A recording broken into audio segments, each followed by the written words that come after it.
Welcome to the GamesBeat Decides podcast. This is the podcast where we decide everything about the world of games, so you don't have to do it for yourselves.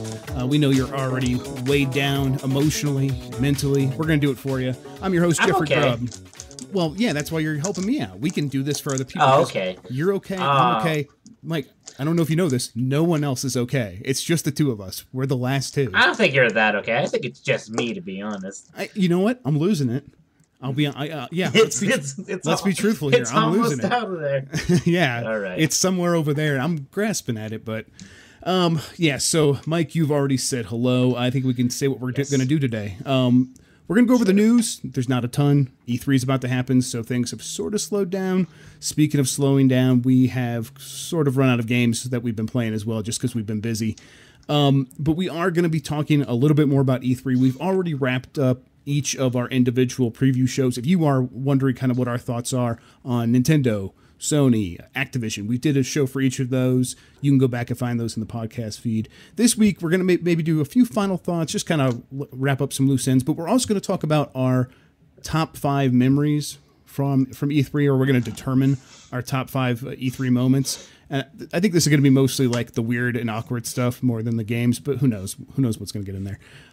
Lastly, we are also going to read some of your NES memories and give away those controllers. I don't know if we're going to announce the winners on the show, but we'll notify the winners maybe through email or through Twitter, depending on how you got a hold of us. So yeah, I also want to thank everyone for joining us. You can get more of us on GamesBeat.com. Email the podcast, games+podcast@VentureBeat.com. That's the plus sign. If you're watching on YouTube or Facebook, there's an audio version. You get it on any podcast catcher or whatever it is. Finally, rate the show on iTunes. So, Mike, you have not been playing anything. Is there kind of... Well, I've been playing things. No, yes, nothing new. More Overwatch, more Nier Automata. I've been playing Disney Adventures in the Magic Kingdom on the NES because I did some retro game shopping. I almost bought a TurboGrafx 16. The store had one for $120. I talked myself out of it, but someday. You're are you on the fence just because the price is too high or what? I mean, the price is right for what it is. I don't know if I wanted to get it right now. If they had some of the better games for it there, I would have. But like the games they had, I real quick was like, what are the best games on the TurboGrafx? Like best, 10 or whatever. And they didn't have any of those ones. So I was like, I actually had a TurboGrafx 16 when I was little, and I have no idea what happened to it. It's been gone a while, which is a shame because, it's basically like this weird other 16-bit system, right? It's not quite a... I mean, it's better than the Jaguar. Jaguar was also kind of like that, even though the Jaguar was 64-bit, yeah. Right? Yeah. Man, I was still playing Super Pitfall. Yeah. Yeah. It's still the exact same shit. That happened to me, the disappearing console with I have the Intellivision still, the Intellivision that plugs in to an Atari or whatever, maybe Coleco, I can't remember. But I don't have the base unit, so it's kind of this useless add-on. It's kind of like the first 32X. So yeah, I know how that feels. I'm also thinking about maybe starting to build up my retro gaming collection again. You do seem like you're having fun. You are the reason. You keep talking about it. It does seem exciting. It's super fun just to put these things. It's so different than to actually literally put a Nintendo NES cartridge into an NES, right? And play it every single time. It's like magic. It's like I can't believe this still works. You can still just play those games. I keep finding myself pricing CRT monitors on Craigslist and stuff. Not just the TVs, the really high quality ones. Yeah. But I'm almost at the same time, I'm almost maybe I want those fuzzy pixels more than anything, that's what I just pixels. I mean, because you move, so you don't have as many resources. But I have all these people here. I'm just like, hey, who has a crappy TV? They want to get rid of 5 people. Please take it. So yeah. All right, good. I was set. But there is communities the coolest thing is the AV cable switchers, right? So you can just plug all of them into that thing. So it's pushing this button. I'm playing NES, SNES. Does it have a remote control? Or do you? I guess everything's wired, so you're sitting right there anyhow. Yeah. So yeah. I also asked them when I was at this game store out of curiosity. I have Panzer Dragoon Saga. I asked them how much they would give me for it. They offered $460. Whoa. So wait, this is the offer from the store. Mm-hmm. It's probably worth a little bit more. Yeah, and this is without the case. This is just discs. Man, that is kind of nuts. Yeah, but can't get rid of that one. Also, no one rob me. So Mike's address It's again not with me, is. I swear. Yeah. Okay. Yeah. I haven't been playing much either. I played some ARMS again. We talked about it a little bit before. ARMS grew on me a little bit more since last week. Last week I was a little bit. Yeah, I was like, I wasn't down on it, but I was a little skeptical. Same. It was like, and I'm like liking it more. It's like the more I play, I'm like, yeah, you know what, this is pretty fun. I think a big part of it is that there is that depth there, and you could see it on the first weekend of playing it online or whatever. But once you actually start to embrace it and understand it, it really gets it hooks into you, and you're just like, okay, I could have won that match, and I understand how now. A lot of times it was. At first I didn't understand how you were charging up punches, and I finally just like looked at the tips real quick, came back, and I'm like, okay, so now I'm understanding that you either jump and hold or dodge and hold to power up your punches, and then you can freeze people and then do the grab and do all this other stuff. And once you start piling all that stuff together, it really does, like I said, it hooks into you. And I think last weekend after the first test punch, I was like, okay, I'm not going to buy this. And now this weekend I'm like, okay, I'm going to buy it. The interesting thing is that this is kind of almost what Capcom wants to do, right? Like they talk about how they kind of hate that like a big barrier to entry is like special moves, right? Like down, forward, punch, fireball, and stuff like that. And that's how it's kind of find a way to put, and they kind of do with Smash Bros. Like put the complexities in other areas instead of like these, memorizing these inputs for things. Yeah. So, but yeah, it's fun. I think people that the purists get really mad, no matter what, no matter how you explain that. I think no matter what, they get mad at that kind of stuff. But I get it to a point. Like I think it's too late to do that to Street Fighter. Yes. I don't think you can suddenly you can't take a game with Ryu in it and say no more fireball punches. Right. That's a tough sell. Yeah. I would never want to take the technical skill away from them, or from like Quake players where it's all about your precision with the mouse and aiming like that. But the games that kind of come up alongside those that put their skills into different areas and make it more of a mind game, they're always sort of they dismiss those, and I'm like, yeah, you just got to. I think you're putting too much effort into the mouse and kind of not realizing that there's these other games here, these other mind games you could be playing. But yeah, the other thing I've been playing is really nothing because my PC, I ripped it apart. I've been wanting to upgrade my CPU, not just for like personal reasons, but I also I was gonna benchmark a 1080 Ti, and it was coming up against some serious bottlenecking with the CPU I had before. So I took out the motherboard, got a new motherboard, had a huge adventure today going back to Micro Center because the motherboard I bought on Sunday was a Z170, which isn't compatible with an i7 7000K. Like out of the box, you have to update the BIOS, but the BIOS wasn't updated, and it was this whole thing. So I was in Micro Center today saying, "Hey, can I borrow a screwdriver?" And I took it apart in their store and put it back together, and yeah, it was a whole thing. Man, a lot of that may as well have been Klingon to me. I'm getting this PC gaming channel editor gig I have now. So, right? It's really starting to fall into place for me. It was fun. That's why I think I got to be the console game editor or something. Yeah. I'm like, what? Somebody else puts those things in there for me. Keep me away from that stuff. Yeah, I'm always afraid that the static electricity is going to cause some damage, but I have never done that, at least not as far as I can tell.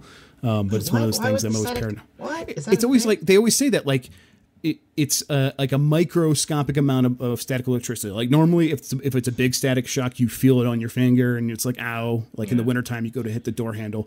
Apparently there's always static electricity building up and you don't necessarily feel it or notice it at all, but it's enough to damage PC components. Especially if you're wearing the socks on carpet and working on a PC, that can do enough damage. It's why you're supposed to wear this wrist strap that grounds you to a metal piece on the PC, and I don't have that, so I kind of have to keep one of my arms against the metal piece the entire time while I'm working on it. It's a whole thing. All right. Yeah. It sounds like a whole thing. Yeah.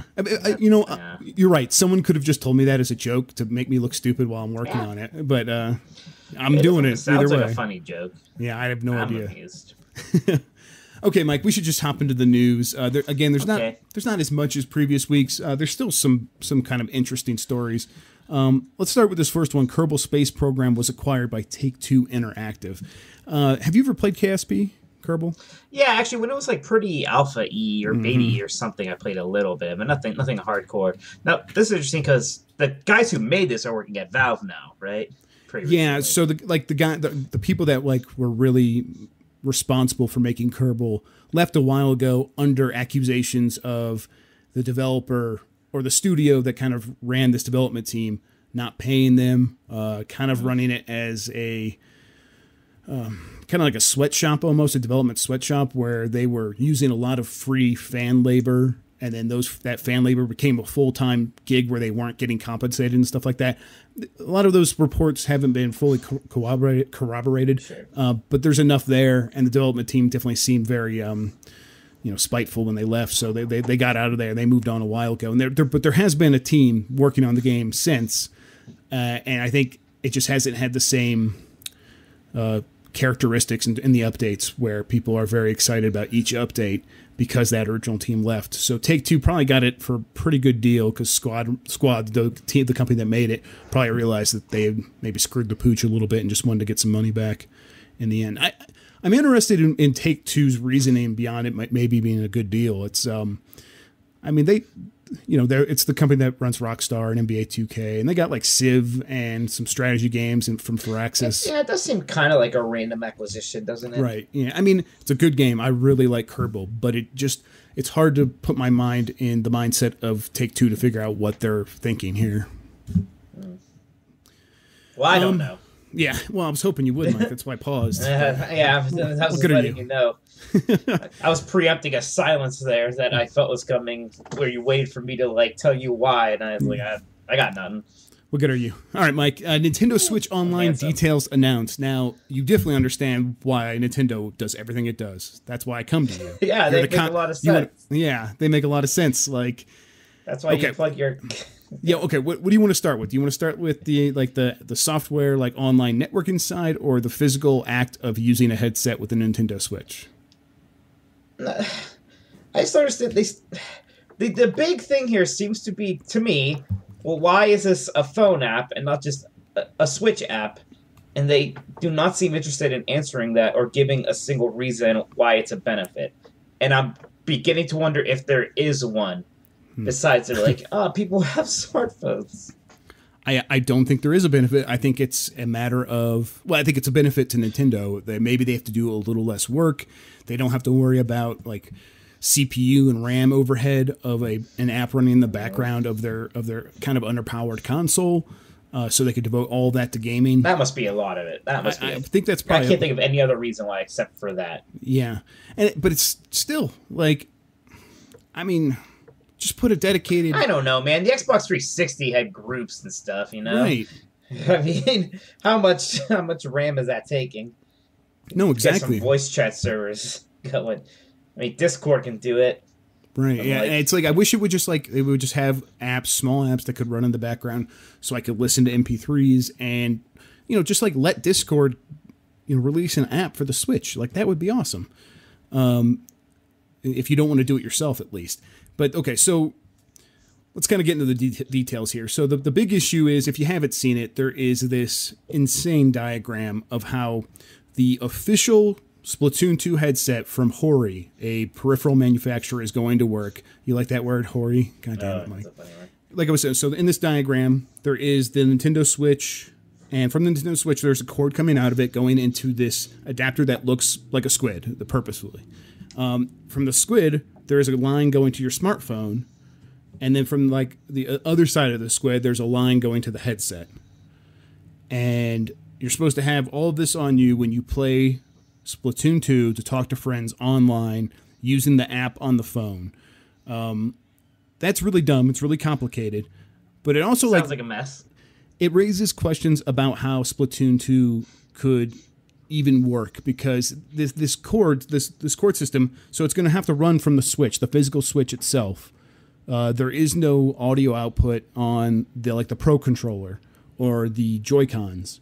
So if you want to play with like motion controls on the TV, are you going to be able to talk with your friends? Because or are you going to have to like run a cord across the room or sit really close to the TV? Because how long is this cord? I don't know. I assume that they expect you, if you're on the couch, to just play with the TV audio on and just only have that connected onto your phone. Yeah, right? I think so. Totally. Which will, muddle the TV audio. Yeah, I don't know. It's weird. I, again, it's one of these things where it's like they do themselves a disservice by like instead of just having like a thing come out saying this is everything you need to know about this, they come out with just like a little bit of info, and it makes everybody kind of confused and mad. I'm not sure what's going on. I mean, jumping to the next thing, there's the classic games thing. They named 3 games, they're NES games. Kotaku asked them, like, is it only NES games or SNES games coming? They're like, oh, we're considering it. Like, okay. Right. And then they're like, and it's also like, they changed it from what they originally said. It's not just like, it sounds like it's not like Xbox Live Gold or PlayStation Plus where it's these games that are out each month. It's going to be like a selection of games that are always available as long as they're... But... again, they're just not very clear on what it means. And right now it's just 3 games. It's $20 a year, which is good. So to play online, the price is fine. To play online, it's $20 a year, and then as a bonus, you get this collection of games that is going to be, who knows? Sounds like NES games with online modes added on after the fact. You're right. The problem here is that we're just not sure what this means beyond any of these like really scant details. If they begin adding Super Nintendo games, that's cool. Like we don't really know for sure if these games are, if it's like a matter of you keeping the games, but you have to download them that month, or if they are literally just always there like a Netflix with only 3 games at a time. And if that's the case, how often are they going to add new games? Yeah, it's just a lot of questions that Nintendo doesn't answer until maybe E3, and even then I'm sure they will introduce something new that's just as confusing. Well, it's not coming till 2018. That's the other thing. They delayed it. Yeah, they delayed it, and then but it's weird because they say like in summer, like presumably with Splatoon 2, like a version of it's coming, like the app is coming with the voice chat in the groups. I'm like, well, what else is there to the app besides voice chatting in groups? And they're like, we don't know. They never said, and we know there's more to the service, but not to the app. Yeah, this could be confusing to Nintendo's audience more so in a way than it was confusing for the Xbox. Although a lot of kids do have, Xbox Live or PlayStation Plus, so I don't know. Maybe this isn't going to be that strange of a concept to them anymore. People are used to subscriptions for. No, I know, but those started like at the very beginning though, like the PlayStation 4 and the Xbox One. You knew from day one. It's just weird that it's going to change. It's more difficult. No, the timing of this is all very odd. Yeah, it's going to be a much more difficult thing to pull off. Okay. Let's move on to some of these other ones. These aren't as big news stories that we're going to have to really spend a lot of time on. First, just this game Rime came out. It had the de novo anti-tampering, basically anti-piracy technology built into it, which is like this like algorithm that's really hard to crack. It takes a while for hackers to get into it. Some games come out and they're never cracked. This game was cracked in 5 days. And when the person cracked it, they claimed that the de novo software was causing slowdown and stuttering in the game itself. That's actually the case. I think that was probably just kind of the developer kind of speaking out of this, or the hacker kind of trying to make de novo look bad. De novo has come out and said, no, that's not true. That's actually not happening. And de novo's been in a bunch of games, so we can look back and see that for the most part, it hasn't affected anything. But yeah, it's interesting that this stuff's starting to get cracked quicker, which is, I remember stories coming out maybe a year ago saying de novo might never be cracked. Yeah, well, so much for that. Yep. It always gets cracked. Yep, in the end, it always gets. So yeah, Sonic Mania. It is coming out August 15th for $20. That's I think that's a good price. Pretty soon and a good price. Have they announced the price for Sonic Forces? Is that the 3D game's name? No, but that'll be probably a full price game. If not that, $50, but it'll probably be full price. I mean, they're full on. Why is this only $20 then? If that's a full price game, is this gonna be like smaller? Or is it just because it has old graphics? I think it's gonna be a little smaller. Okay. I mean, it's a digital thingy. It is cheaper than I would have expected. But I don't know. I think part of it is they really want people to play this also. But who knows? I mean, you always want people to play all your games. So I'm not sure they had a lot of meetings and arguing, and this is the price point. Maybe they just feel bad that they're like reusing assets or something, but I don't think they should. Well, part of it, like, I don't know, because they're not really reusing assets is rough. When you see this game in motion, the amount of I know what you mean, and like I know they say like half of it's old levels, half of it's new, but even the old levels have been spruced up so nicely or have like different zones and stuff. Yeah, I don't know. I don't think it's because this is like a budget title necessarily, right? I mean, something like Shovel Knight costs probably $20, right? And that's very meaty game. It's just 2D. Sometimes you can only sell these 2D pixelated games for so much money. Yeah, totally. All right, finally, Steam Direct fee is $100 per game. So if you're a developer, getting rid of Greenlight, you don't have to try to make that work anymore. And that got expensive. Now you pay Valve $100. You can put your game on Steam, and once you make $1,000, you get that $100 back. I think I like this. I think it's a pretty good idea. Mike, are you one of these people that's like very upset about how many games are on Steam? I don't know if upset's the word. I get it. I definitely kind of miss the old Steam, Right? where it did kind of feel like a prestige store in a way, right? Like it almost kind of felt like if something was on Steam, it was probably good. And I get that it kind of became so big that it just couldn't be that way anymore. Right. Like it just wasn't fair for a person to not be able to put their game on Steam at their certain point. And I think the Steam Greenlight thing never really worked out anyway. You may as well do this. Did you ever vote in Greenlight? I voted maybe 2 or 3 times. Yeah, maybe 2 or 3 times very early on. I was like, oh yeah, sure. Then after I was like, who cares? I don't know. Whatever. Yep. Well, I think it's a pretty good deal. I'm not too worried about it. People, I mean, I know what you're saying. I miss that old Steam too. At this point, though, yeah, it's like there's just too many people making games, and it's just not fair. If you can't get on there and just let the market decide or whatever. So yeah, okay. What we're gonna do now is we're gonna go into a break, and when we come back, we are gonna be talking about our NES memories. Actually, your guys' NES memories. Me and Mike might have a few as well. We're going to do our E3 preview wrap-up, and then the top 5 best moments from past E3s.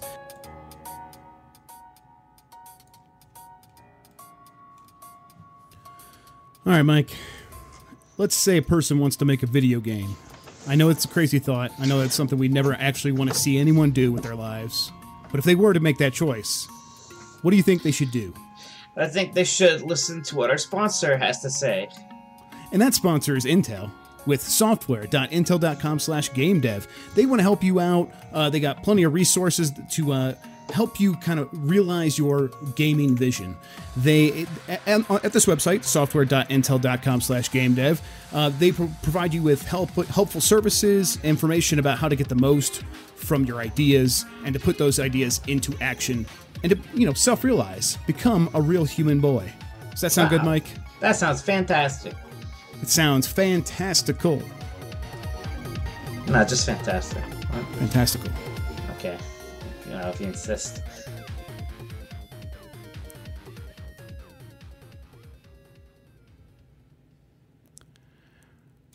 And we're back from that break. If you are just joining us on Facebook, we actually didn't even... Oh, actually, you know what? I'm going to hit the go live button right now. There we go. Okay, yeah, we're back. So, Mike, I think the first thing we're going to do here is read some NES memories. So, a few episodes ago, we invited some people, anyone listening, to send in their favorite Nintendo memories for a chance to win a wireless NES Classic controller. We're giving away 5 of these things. What we're going to do is we're going to read a handful, and then we're going to pick the winners and let you guys know via email and Twitter, direct messaging. So, Mike, why don't you go ahead and start?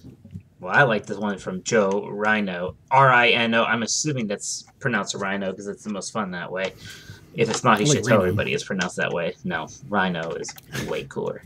But yeah, he said, my favorite memory is playing Kirby Dream Land, beating Nightmare at the end. Best music ever, awesome game. You know what? Kirby Dream Land was great on the NES, and that did have like an oddly awesome final boss fight. Kirby games have pretty good like final boss fights in general, which is strange. You wouldn't necessarily expect it from that series, but there it is. But yeah, I remember that being like incredibly epic. It was one of the first like video game bad guy heel face turns because like you fight King Dedede just like you did in Kirby's Dream Land, and at the time this was the first sequel to Dreamland. So you fight King Dedede, and then at the end like the bigger threat comes and King Dedede has to like help you out. It's like it's like going down then like oh crap man, kind of like in Mario RPG when like you knew like the threat felt much more like important because Bowser was helping you. Mm-hmm. It's like oh Bowser's helping, something bad must be happening here. God, I really love that moment. I'm going to go ahead and read Matthew H. Mason, Obtain Potion on Twitter. He said, my fondest memory is playing my cousin's new NES with my bro long after he and his friends went to play something else. Zelda 2 is my bae. My memories with the NES really revolve around my family and my brothers. I remember we would play Punch-Out!, and by play Punch-Out!, I mean we would play the game, but then we would play this other game where my brother would pretend to be all the villain Punch-Out! Enemies, and I would be Little Mac. Like Soda Popinski?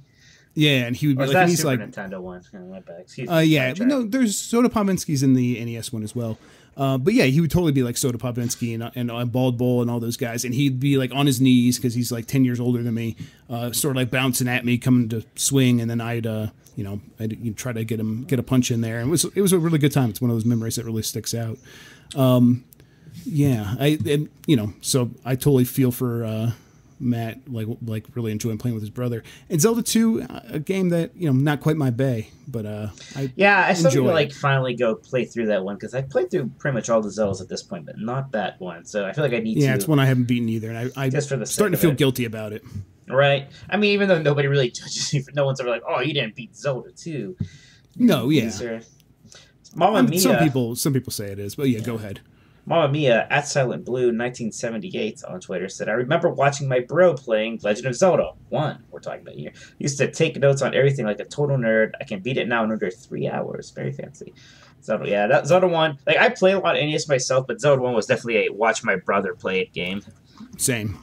Yeah, and it was always fun. It used to be just as much fun, honestly, especially back then, because it was impossible to talk over anything like it is now with story-based games, you know? So you just watch somebody, you're kind of all contributing. It was kind of a different thing. It was fun. Yeah, it was. We didn't have like the vocabulary for understanding how to beat a lot of these games, or even we're talking about we didn't have frame perfect tricks. Yeah, exactly. So it was a fun time to be figuring everything out collectively as a group while sitting in front of the TV on the couch or on the floor. Is how I used to play it. I think so. Yeah, we got a couple of these. We're gonna pick 5. We're gonna let you guys know. Thanks again for writing in. And absolutely, if you have any other memories or anything like this that you guys want to let us know about, again, that email address is gamespluspodcast@venturebeat.com. So, yes. All right, Mike, next, we should probably do our kind of just last-minute E3 thoughts, maybe things that didn't fit into the company-specific profiles and previews we've done so far. I think I want to start maybe the PC gaming show. There's some stuff happening there. What's happening there? Well, convince me why I should care about this thing, because no way. I don't know. I don't know if you should care. Don't put that shit on me. Well, I don't want to be responsible. To talk about it. I know, because I just feel like I want to understand, like, this is like the 3rd or 4th year maybe they've done this, and I understand, like, PC Gamer runs it and they have financial reasons for wanting to do it. But the companies that keep showing up and paying for it, like I think Microsoft this year is one of them. Like, what are they going to be getting out of it? Is this going to get enough something? That's what I'm wondering. I mean, clearly none of them are taking a risk of like unveiling anything super important at this thing. It's just another venue to show something that they're showing somewhere else. They're showing maybe something different of it, or what have you. Maybe there's a couple nuts here or there, but I don't know. It's whatever. Yeah, I just wonder if that PC gaming audience actually really would care about anything at the show, but maybe they do. Microsoft is the key one there, though. I'm wondering how they are going to continue to shape their messaging around how they are approaching Windows and Windows gaming, especially as Scorpio comes out. They've done the Play Anywhere thing, and it's worked so far. I think it's definitely... They're just preparing themselves when they just only make PC games again. Yeah, maybe. I mean... No, that's cynical. I'm just joking a little. I don't think that's realistic, but it may be. Maybe they're thinking about that as a possibility. Who knows? Are there any other things that you would want to wrap up about E3 that we haven't talked about? Just that I'm looking forward to it. It'll be fun, especially this year. So many games I played that have been so good.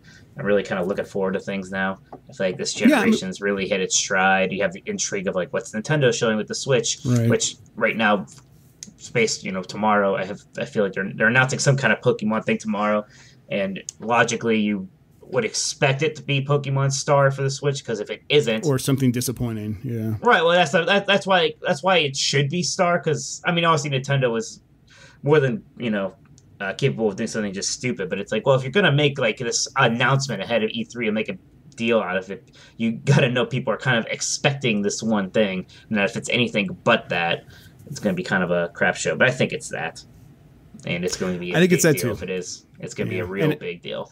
That'll be a game I want to actually try at E3. We haven't really spoken about this. Like, are there things that you know are going to be at E3 that you're excited to go finally get your hands on? Mario Odyssey, #1.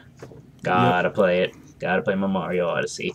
If the new God of War is playable, really want to play that. I feel like it will be, but well, it's hard to say because Sony, for those real big games, sometimes they do like just having those stage events for them, like those little theater experiences, I guess I should say. Yeah, but I mean, if God of War is coming out soon, like, I mean, they do have games that are playable as well. They do have those big theater things, but those theater things are for the games that are a year or two off. Like God of War was that last year.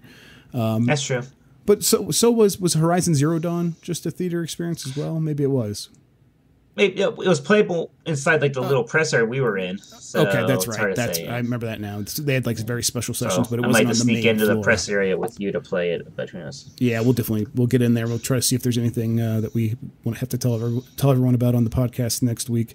I think Mario #1 for me as well. I mean, it's just hard to kind of get around that as a thing that I have to get out of the way early on, so I know what that game is, know what it feels like, and then I can maybe focus on some other stuff. I want Microsoft to surprise me with something that I want to play. Right now, I don't know if there's any reason to kind of go to the booth. We really reeled pretty hard on them in the Microsoft podcast, but it's like we still just don't know. I'm curious to try Crackdown 3. I am, which I assume is going to be playable. Sea of Thieves, especially playing a lot of PUBG with Discord on and communicating with people. I'm starting to lean into that type of gaming more than I thought I would, and Sea of Thieves is definitely that kind of experience where everyone's going to be communicating and working together. So I want to see how that game is coming along. So that's definitely one I will want to try. But yeah, Crackdown 3 and that. It's just I want something a tier above those. I want something like that is Microsoft's God of War or Mario or Last of Us 2, but who knows? And at Sony, God of War, you're right. Beyond that, I can take. I mean, that if Spider-Man games playable, it'll be cool. Yes, that definitely. Cool. There'll be things, but yeah, Mario's like when you ask me a question, Mario's definitely the first one that comes to mind. Yeah, for sure. I guess I will want to see. I will want to like peek over someone's shoulder to see like what the Scorpio looks like and if it makes a difference, but. I don't know. I just don't expect it to make a huge difference just walking down the hallway. If it does, that'll be a win for Microsoft. Any other final thoughts about this year's coming up E3? No, not really. Just let's do it. Let's get to it. Yeah. Let's get to it already. Yeah. Yeah. So, I mean, to remind everyone real quick, we're going to try to do podcasts a lot next week, maybe at the end of each night. We'll see how it goes. But just kind of keep an eye on this feed. Keep an eye on Facebook.com/VentureBeat or Twitch.com/GamesBeat. We'll be live streaming to them when we can, and we'll try to have some interviews, maybe some guests on. We'll see how it goes. No promises. I like to underpromise and actually still fail to deliver. So, all right, Mike, let's get into this last little bit, this last little fun thing. Let's try to figure out the top 5 moments of E3's past. Now, is this our personal experience, or is this just like the best moments from E3 ever? I want to say that you could do both, but maybe it should be a kind of a thing that people at least understand why we're choosing it. But if you have a personal moment that you think is worthy of being on this list, let's hear it. Well, there's the time that they had the Smash Brothers 4 for Wii U at E3, and you can only get a shirt if you beat everybody, and I beat everybody all the time because I'm real good at Smash Brothers. That was pretty up there in the annals of history. Anals. Gross. Yeah, that probably is not going to make the top 5, but I mean that is interesting, and there's definitely always cool moments like that where you can, pick out your personal triumphs at E3. Didn't you also meet Sonic and drink blue margaritas with him or something? Oh god, the first 2 E3s I went to, triumph? I'm not really that into E3 parties because usually I'm very tired by the end of that night, covering games and. But if it's a theme party and, me, Mr. Disney World, I love theme stuff. The first year I went was Pac-Man's birthday. That was awesome. Then the second year was Sonic the Hedgehog's birthday party. and it was like they had like that band there, Crush 42 or whatever, that like sings all the ridiculous Sonic songs from the games. They had like people in bad costumes put on a little Sonic play. They had Sonic teenies drink. It was fantastic. Yeah, that was great. But it was just like the, come to this company's party and there's drinks, So, I mean, if they're gonna have a party, I want it to be like that. I don't want it to just be ridiculous. Yeah, be ridiculous. Theme parties are a good idea at E3. Just a regular party where it's like, oh, you're schmoozing and drinking beer. Or like then they'll like invite all these like pretty people. Like, how did these pretty people get in here? Yeah, exactly. I don't know about this. Besides us, obviously. Yeah, no, gorgeous, but other gorgeous people. We were invited. Yeah, I got it. It's right here on my phone. Okay, so instead, let's talk about maybe some bigger moments that people watching at home might remember. The list might be a little ironic. It might be a lot ironic. Oh my god! I know what my favorite thing is. Just Sony 2006. Yeah, like what were some of the highlights of Sony 2006? Oh my god! I mean, there's like that one. There's that video, which is like the 1 minute moment. But there's Ridge Racer, right? Yeah, you had that. You had the very long that game. Was that game called Genji? That's strange now because there's that character called Genji. Yeah, I think it was. There was definitely a game called Genji. Yeah, it was called Genji. I forgot. I never put it together. Yeah, Genji 2. They were talking about Genji 2 for a while, and it had a lot of time for a game that like no one played Genji 1 really that I knew, and it's like here's Genji 2 and PlayStation 3, and we're looking at it a lot. And the guy made a very big deal about the fact you could like change weapons with the press of a button, which was not a big deal. Then the infamous. I think it's like he's talking about how it's based off of historical Japanese battles, but then like a giant enemy crab, right? He uses that phrase, giant enemy crab, and then you have to like flip it over and attack its weak point for massive damage. It's all good. And that giant enemy crab, like the delivery of that, of like those 3 words was good on its own, but in the context of it being a historical Japanese battles, it was even all the more ridiculous. Right. I mean, like in the edited video, the hard cut when he's talking about the historical battles, and here's a giant enemy crab. It is good. And then you had the oh my god, the motion. Remember the motion controllers when they show off the 6-axis with Warframe, or not Warframe, whatever that one was called. The ship game. Oh my god, everything's real bad. They show that Africa game for a bit. And it was like a really long press conference. Man, like 2 hours. Yeah, Africa. Remember Africa? I remember Luke Smith. I forgot. Yeah. Luke Smith making fun of Africa on One Up Yours. And it was like the funniest thing I had ever heard at the time. It was great. But way funnier than me. God. I feel like I'm going to try to like play this 2006 video just because it is so good. Let me see if I can get it. Can get the audio of it. And the message was clear. PlayStation 3 is not an incremental upgrade to our previous platforms, but is truly designed to advance our vision for computer entertainment today. It requires huge financial investment, $599 US. All right. But we must take risks to reap the rewards. Just showing a lot of boring images of Gran Turismo there. Mm-hmm. We're not about cutting corners to rush a product to market. Whoops. And we're certainly not interested in gimmicks. Phil, today we have the Eye of Judgment. You see, I place a card onto the screen here. AR, man. iToy. AR. And we're certainly not interested in That's right. Gimmicks. So you can position this next to your TV screen and see for yourself what is coming up behind you. And we're certainly not interested in conventional thinking. Okay, yeah, it's like there it is, yeah. That's it's Genji like a 5 2. You gotta play Genji 2. Okay, Genji 2, yes, all right. Which is based on Japanese history. The essence of the PlayStation DNA Wait, is real it change. comes back to The stages of the game will also be based on famous battles which actually took place in ancient Japan. And then Here's this giant enemy crab. As we gear up for the November launch, All we're right. very All excited. right. I just wanted to hear giant enemy crab. Yeah, it's really good in the video too, because like you're right. In the edited one, it goes from that line about the historical battles to a giant enemy crab jumping out from this cove or whatever. There were giant enemy crab jokes in games for a long time. So yeah, that's like it was actually horrible to watch at the time. I was like, what is happening? But man, they really always are very like it's a little bit easier maybe nowadays with Twitter and like being able to snark on this stuff. but still, it's always a bit agonizing to watch the awkward stuff. There was one that maybe is still a little bit agonizing, like Miyamoto trying to do the motion controls. Oh. And they failed on him. Oh, Right, yeah. I think it was, the Wii never showed very well on stage. Well, okay, so so here's what we're gonna do. We're definitely just putting all of Sony in 2006 on this list as like a collective package. Sure. Like on this top 5 list. But for the motion control things, I think we should probably choose between Miyamoto failing to get that to work, and apparently he went backstage and like yelled at a bunch of people after it happened, but we don't know if that's going to happen, and that doesn't really play into it too much. Or Robbie drums and Wii music. Man, I remember the Wii music more. Yeah, I think that's at least probably the Wii was a hit after that happened. Wii music, I feel like, never recovered. Yeah, and that and like just like the whole presentation of that, of just cutting to this man with this huge like spiky hair and just waving the thing. Yeah. Like that's still like one of my favorite gifs when I see Robbie drums just doing this. Doing that, looking stupid. And yeah, it looks so bad. And that game was very not good. What about Mr. Coffee? Mr. Caffeine. Caffeine. My mistake.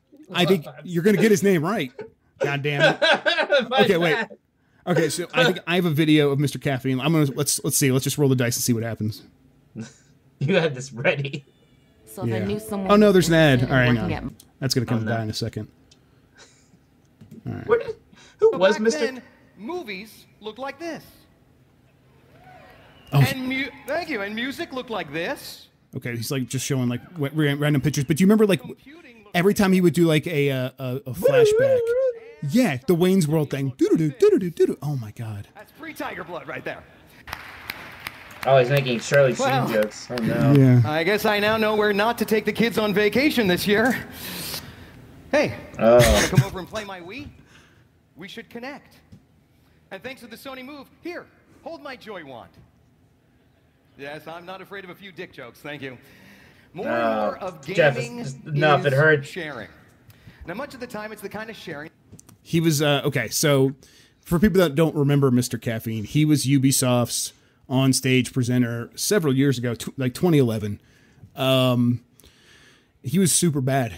I guess he's like some comedian and presenter, like who does this professionally. And Ubisoft, being the French geniuses that they are, like, let's have this guy come up on stage. He'll be a real big hit with everybody. And he just was the worst. Every joke was dumb. They were a lot of dick jokes for real, but like everything he said was just the worst. And yeah, the Wayne's World thing.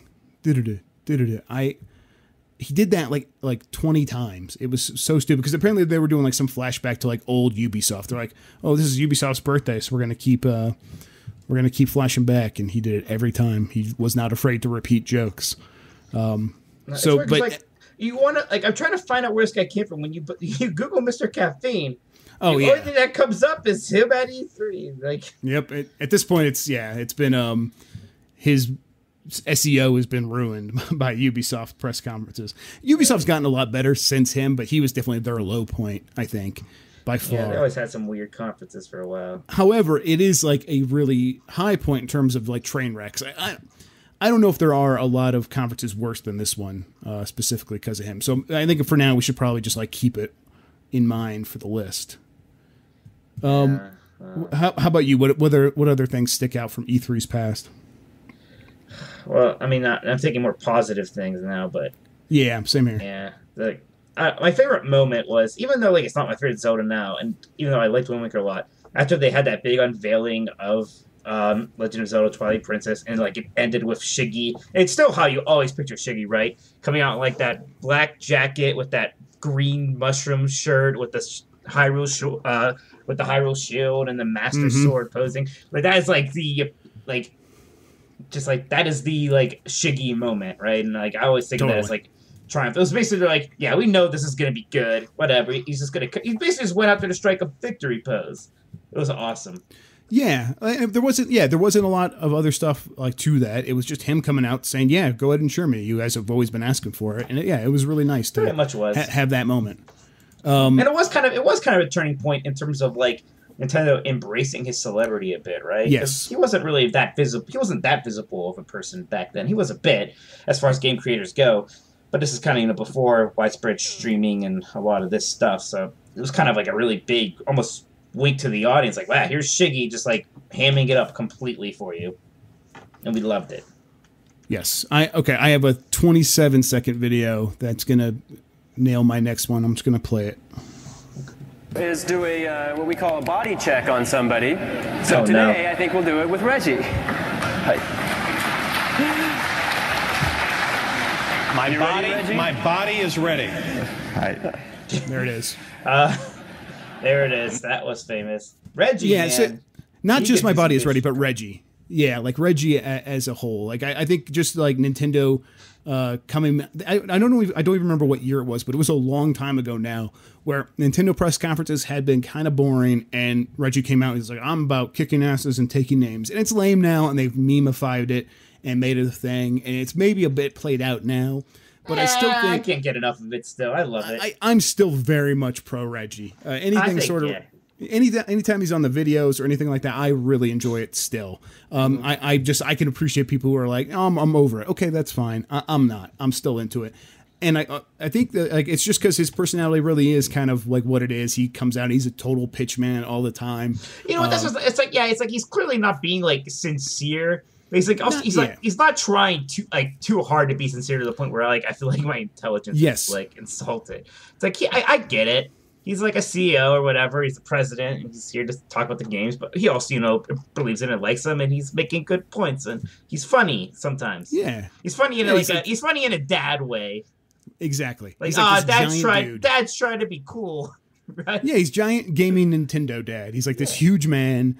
And he just seems like he's kind of a warm fuzzy guy regardless of his huge size and his always CEO voice. Like he always speaks like he's on one of those conference call conversations where like the companies talk about their last financial quarter. He uses that voice. A lot of pauses to make sure that we comprehend everything. Yes. He's always like pushing his words like this is happening. Yes, yeah, he has a very emphatic way of speaking. And so I'd want Reggie just in general maybe. Hey, remember on there. Hey, do you want to know ever wonder what the backside of a Avatar shoe looked like? No. What is this? What? You don't remember that? I don't remember this one. What is this one? Remember when they did the I wasn't saying the exact quote. Remember when they're doing the body mapping with the Kinect to like your skeleton, so you can move around your avatar, and the guy's like, I wonder what the backside of the avatar shoe looked like. This, and he kicked up his shoe, and his avatar just completely freaked out. Like, okay, yeah, I remember a lot of failures around the Kinect, and that must have been one of them. Yeah, that was not a good conference. I don't know if it was epically bad, but it was a weird one. Yeah, but the Kinect, they stuck to what the Kinect could do well a lot of the times, which is just dancing for the most part. That's what they showed most of the times. Yeah, a lot of dancing. But yeah, it was still pretty bad. Project Natal. It's back when it was Natal, wasn't it? Oh man, back when it was named after the main bad guy from the Street Fighter series. Yeah, I have a video. Not Street Fighter. I mean, Virtual Fighter. Excuse me. Okay, so who's Natal then? Natal's the female hedgehog from Sonic Adventure, maybe. Okay, Dural I do know, but yeah, Natal I don't know. Okay, you can go ahead and look that up. So we've been sticking mostly to Sony, Microsoft, and Nintendo real quick. Let me see how long this one is. All right, it's too long, but let's see if there's anything good here at the beginning. What is this? Konami. Oh, I went to this one. This is my first E3. 99 Nights 2. So, okay, hang on. Let me jump forward a little bit. Yeah, this was a really weird one. This is with the High School Musical game. I think so, yeah. Yeah. And like 1 million troops. 1 million. All right, now it's not loading. Okay. The big thing was Metal Gear Solid Rising, and it was called Metal Gear Solid Rising back then. Yeah. Now it's not loading, so whatever. But yeah, it was another weird conference. I don't think Konami's done a press conference since then, right? Or not many I think since then. That was definitely like one of their last hurrahs. Not Konami. No, it doesn't name. Oh, it's Konami. My bad. Yeah, Konami. Yeah, it's weird to think Konami is doing press conferences. Yeah, I mean, there was a time where everyone did them, but yeah, that's kind of come to an end. Yeah. So okay, let's look at what we have so far. I think we could probably just get 5 on here, maybe just arrange them. We're good. Yeah. Yeah. So we have Sony number 1, Sony 2006, please. Yes, I think that's right. Sony 2006. You said right. That's when that year was. Okay. Yeah. God. $600 for that console. That alone, like, was kind of like a thing. But then all the like superfluous. Well, that was like the icing on the cake. That was like, yeah. That was, I think that was like the last thing they announced. It was like, oh man, it was good. And then we have Reggie. And we have Miyamoto posing like a boss. Posing, yeah. Robbie Drums. Robbie Drums and Mr. Caffeine. Mr. Caffeine. There we go. Okay. Did it. Yeah. I kind of want to put, okay, so Sony 2006 at the top there. Maybe Mr. Caffeine at number 5, so we don't have that. Well, okay, Robbie Drums is also kind of I think you switched well. Miyamoto and Reggie, and you've got the list right there. Like it's Deal. Easy. Yes, perfect. Okay, so let me just do that real quick. This is a good list. All right, so number 5, Mr. Caffeine, Mr. Dick Jokes, then Robbie Drums, just wailing away on invisible drums. Reggie, just in general, but specifically My Body Is Ready, or kind of any time he's done the meme stuff. Miyamoto posing, and then number 1, Sony 2006, Giant Enemy Crabs, Ridge Racer, $600. Yeah, everything that year. That was that's a good list. I like this one because it kind of it is a lot of the stuff that I think of when I think of E3 is kind of right there. It's all that. Is stuff. it telling that we only have negative memories of people who aren't Nintendo? I mean, maybe. I mean, okay. But we do have negative of Nintendo. Robbie Drums. I mean, that like that's okay. That's fair enough. Yeah, and we did talk about Miyamoto flipping out because the most. We didn't even bring up the vitality sensor, so. Yeah, that's another good one, but I don't know. At that point, yeah. Okay, so I think that's going to wrap it up. We're going to be at E3 next week. Next show will probably happen over the weekend sometime because there's some conferences happening on Saturday, some stuff happening on Sunday, and then some stuff happening on Monday. In terms of the big media events from Nintendo, Microsoft, EA, every single one of these companies. So I think what we're going to do is maybe just kind of come out on Sunday night, do a wrap-up show for what's happening on the weekend. We'll do another one on Monday night, and then kind of for the rest of the week, we'll see how it goes, see if we have stuff to talk about. Yeah, so join us then. We'll try to keep you guys apprised of what's happening. Thanks for joining us this week. Until E3, have a good one. Yeah. Oh, actually, you know what? We should tell everyone where to find us. You can find me at Tolkoto at Twitter, TLLKOTO. I also do the EB podcast, Exploding Barrel podcast with my brother. That's at ebpodcast.com. And I'm always writing on GamesBeat, so keep going to GamesBeat.com. I'm also at GamesBeat. I'm on YouTube. I do some videos, youtube.com/JeffreyGrubb. And I'm on Twitter at, this week it's Jeff Minotti. We're brothers now. Joke's on you. I hate my brothers. Yay. No, it's I've always wanted to be family. No. We're just like... You don't get it. We're just like Fast and Furious. No. Oh, mi famiglia, salute! Salute, mi famiglia! There you go. And that's going to do it for this week. Thanks, everyone, for joining us. We'll catch you guys next time. Bye. Family. During my video, I'll guys, I pick my nose.